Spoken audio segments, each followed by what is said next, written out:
Back for yet another Dana White's Contender Series breakdown, folks. Here we are. Just a quick reminder, I do record these videos oftentimes before the odds come out.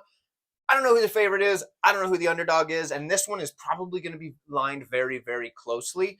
So forgive me if I don't know the odds. I can't give you any insight on that because I record these early. I don't release them until after the UFC fights on Saturday for the simple fact that's when you guys are going to start watching them. So let's go ahead and break down this 125-pound women's matchup here. We have an interesting one because Corrine Laframboise, I think is how you say that, based on how the commentators were saying it. She was slated to be on the Contender Series last year, but the pre-fight medicals, she found out she was pregnant. So that is interesting. I assume everything went well with the pregnancy, all that good stuff. I assume. I don't know. I'm just making an assumption. But if that's the case, she probably hasn't been doing a whole lot recently. So that is something that could change a lot of this. Keep that in mind when we're looking at this fight, okay? Because for Laframboise, if she did go carry a baby to full term and all that stuff and then give birth, it's not like she's been in the gym really getting after it a whole lot recently because last season wasn't that long ago, right? So you got to take that into account. On the other side, I'm going to try this one. Nicolle Caliari. Caliari I can get. The Nicolle, it's like Nicolle, but the Brazilian version. So Nicolle Caliari. Coming into this fight, she's had some really good things that I've seen in her regional tape and then some really, really bad things. So we're going to have to really try hard to break this one down and get this one right. So this is a tough one to call, guys. This is a tough one to call. Both of these ladies are 4-1 in their last 5. And like I said, for Laframboise, we don't know where she is at as far as physically and all that stuff. So take that into account. Don't come back to me and say, well, you said she was going to be able to do this. I said she was able to do that prior to the pregnancy thing, which changes a lot, especially because, like, I don't know if you've ever seen, I just was at the Museum of Science and Industry in Chicago.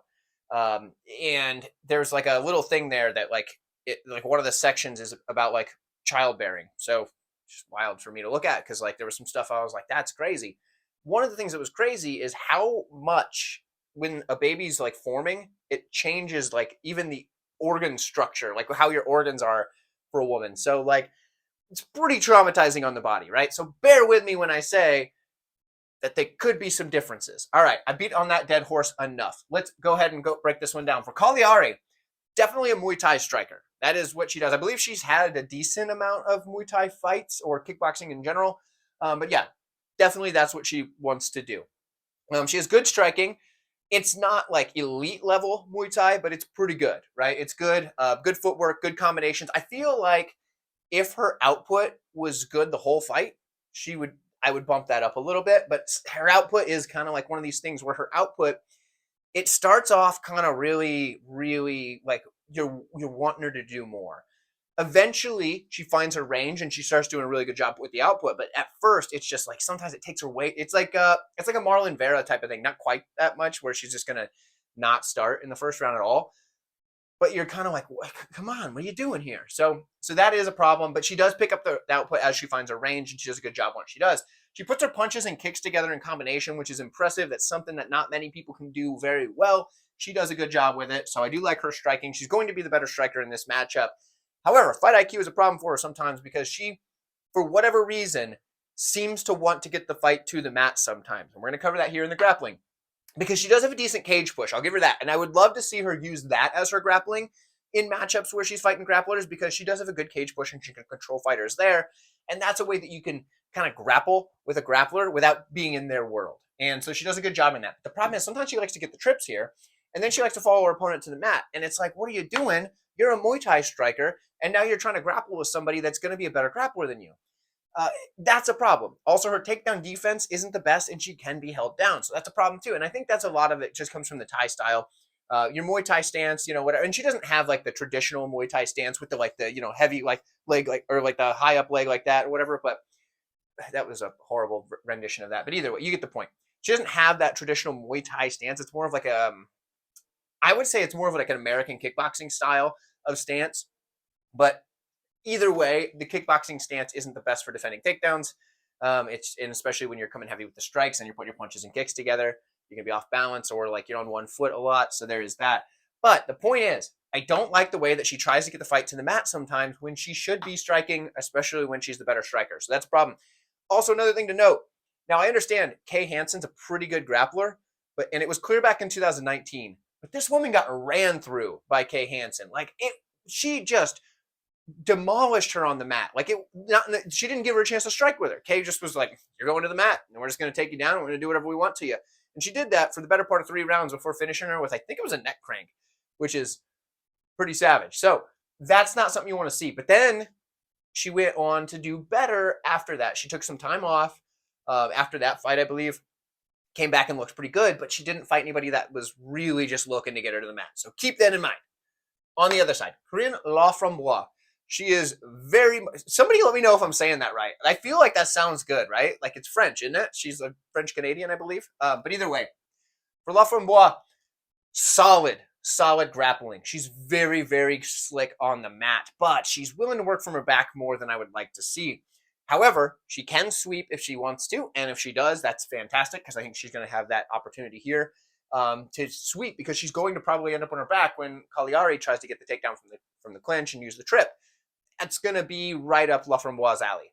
The girl is slick off the mat, like I said. She's extremely active. Her armbar to triangle sequence is incredible. It's very, very slick. She'll go for the armbar. She'll go for the triangle. She'll switch back and forth between the two until you give her one of them. And she's very, very good with it. Now, in the striking department, I put it as average. I had it as decent originally, but I switched it to average.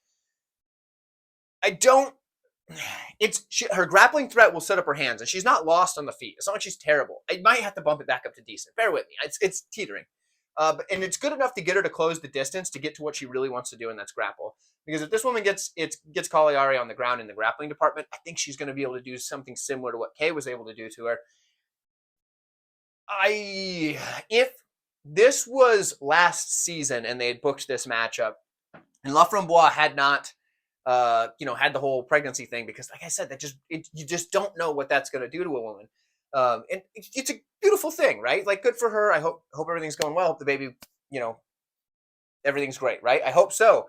But it just makes it hard for us to predict the fight. That's what I'm talking about. We're talking about the fight. It's not. Don't get at me in the comments, all right?